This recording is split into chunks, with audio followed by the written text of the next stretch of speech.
بدأت القصة لما سعيد بن عامر الجمحي كان واحد من آلاف الناس من قريش قبل الإسلام، وكانوا ساعتها في منطقة اسمها منطقة التنعيم في ظاهر مكة بدعوة من قريش علشان يشوفوا مصرع خبيب بن عدي أحد أصحاب محمد بعد ما ظفروا بيه. ساعتها عرف سعيد بن عامر إن يدخل ما بين زحام الناس لأنه كان قوي جسمانيا، وعرف يتصدر الموكب ده، وده خلاه يعرف يشوف خبيب بن عدي وهو مقيد من قريش وكل الناس عمالة تزقه لساحة الموت علشان ينتقموا من محمد ومن انتصاره في بدر. ساعتها كان سعيد بن عامر عمال يبص على خبيب بن عدي وهو بيتقدم لساحة الصلب، وسمع صوته وهو عمال يقول لو ممكن أركع ركعتين قبل موتي ففعله. وفعلا وافقت قريش على إن هو يركع الركعتين اللي هو عايز يركعهم قبل موته. وفضل سعيد بن عامر يبص عليه وهو بيصلي لحد ما خلص وراح عند زعماء قريش وقال لهم والله لولا تظنوا أني أطلت جزعا من الموت لاستكثرت من الصلاة، يعني لولا إنكم ممكن تفتكروا إن أنا كنت خايف من الموت فبهرب بالصلاة لكنت أكثرت من الصلاة اللي أنا هصليها دي. الله يا أخي شوف الجمال. بعديها فضل سعيد بن عامر يبص على خبيب وهو خلاص بيموت وبيقول اللهم أحصهم عددا واقتلهم بددا ولا تغادر منهم أحدا. وبعديها مات. ساعتها كل الناس اللي موجودين في قريش نسيوا الموقف ده وخلاص كل واحد رجع لحياته، إلا سعيد بن عامر كان عمال يشوف خبيب في كل مكان حرفيا، وهو نايم كان يشوفه، وهو صاحي كان يحس بيه ويشوفه، لدرجة وهو بيصلي للأصنام كان يشوفه، وكان بيسمع صوته في ودنه من غير أي سبب. بس سعيد كان مؤمن إن خبيب علمه درس عمره أبدا ما هينساه، وهو إن الإيمان الراسخ ممكن فعلا يعمل المعجزات، وإن واحد بيحب الرسول للدرجة دي ده معناه فعلا إن الرسول ده مؤيد من السماء. ساعتها حن الإسلام في قلب سعيد وأسلم، وأعلن إن كل اللي بيعمله قريش دول هو بريء منه، وسافر إلى المدينة وفضل مع الرسول لحد ما توفى.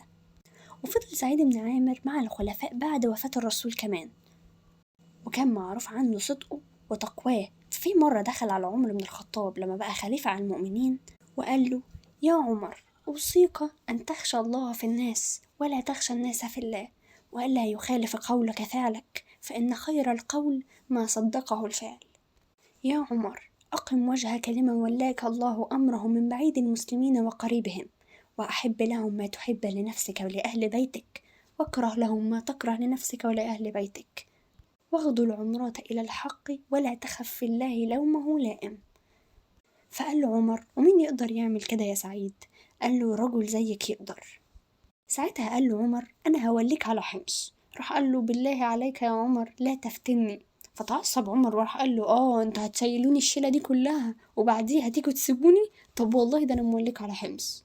وبعد تفاوضات كتير بين عمر وسعيد وافق فعلا سعيد انه هو يتولى على حمص. وبعدها بشوية أمر عمر بن الخطاب إنه يجيب أسماء فقراء اللي في حمص علشان يساعدهم ماديا. فقعد يشوف الأسماء فلقى فلان وفلان، ومرة واحدة يلاقي اسم سعيد بن عامر، فتفاجئ وراح قال مين؟ سعيد بن عامر؟ فقالوا له أيوة أميرنا. فقال أميركم فقير؟ فقالوا له نعم، ده لدرجة إن هو ساعات في أيام شتاء ما بيولعش حتى نار في بيته. فبكى عمر لحد ما بللت دموع لحيته، وأرسل لسعيد 1000 دينار علشان يتساعد بيهم يعني. فلما وصلت لسعيد 1000 دينار قال إنا لله وإنا إليه راجعون. فمرة واحدة زوجته اتفاجئت واتخضت كده وقالت أمير المؤمنين مات؟ فقال بل أسوأ من ذلك. قالت إيه المؤمنين وقعوا في وقعة؟ قال بل أسوأ من ذلك. فرحت قايلة هو إيه الأسوأ من كده؟ مفيش أسوأ من كده. قال دخلت على الدنيا لتفسد آخرتي وحلت الفتنة في بيتي. قالت خلاص تخلص منها. قال هتساعديني على كده؟ فقالت له طبعا. فأخد الدنانير دي وزعها على فقراء حمص كلهم. وبعدها بفترة نزل عمر بن الخطاب على حمص ولقى أن أهلها بيشتكوا من أميرهم، فسألهم هو أنتوا بتشتكوا من إيه؟ فقالوا ما بيخرجش علينا إلا لما النهار خلاص يكون طلع. فقال عمر وإنت إيه رأيك يا سعيد؟ قال سعيد أنا اتكسف إن أقول كده، بس أنا ما عنديش خادم فبعمل لعيلتي الأكل وأعجل لهم العجين ولما أخلص أطلع عليهم. فقال عمر وإيه تاني؟ قالوا إنه لا يجيب أحدا بالليل. قال عمر وإيه رأيك يا سعيد؟ قال أنا خليت النهار ليهم والليل لربي. فقال لهم عمر وإيه تاني؟ قالوا له ما بيخرجش علينا يوم في الشهر فقال عمر: وإيه رأيك يا سعيد؟ فقال: والله أنا مكسوفة أقول كده، بس أنا ما عنديش لبس غير اللي أنا لابسه ده، فبغسله واستناه يجف وبعدها أخرج عليهم. فقال عمر: وإيه تاني بتشتكوا منه؟ فقالوا: بيغمى عليه ساعات من غير أي سبب.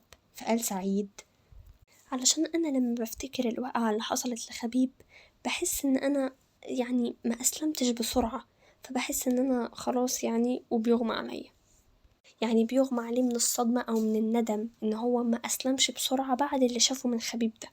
فقال له عمر: لم يخب ظني بك، وبعت له ب1000 دينار. فلما أخذها وزعها على الأيتام والمساكين اللي موجودين في حمص. فبارك الله في سعيد، فعلا كان من أزهد الناس اللي أنا شفتهم في حياتي، راجل زاهد جدا، وفعلا هو اشترى آخرته بدنياه.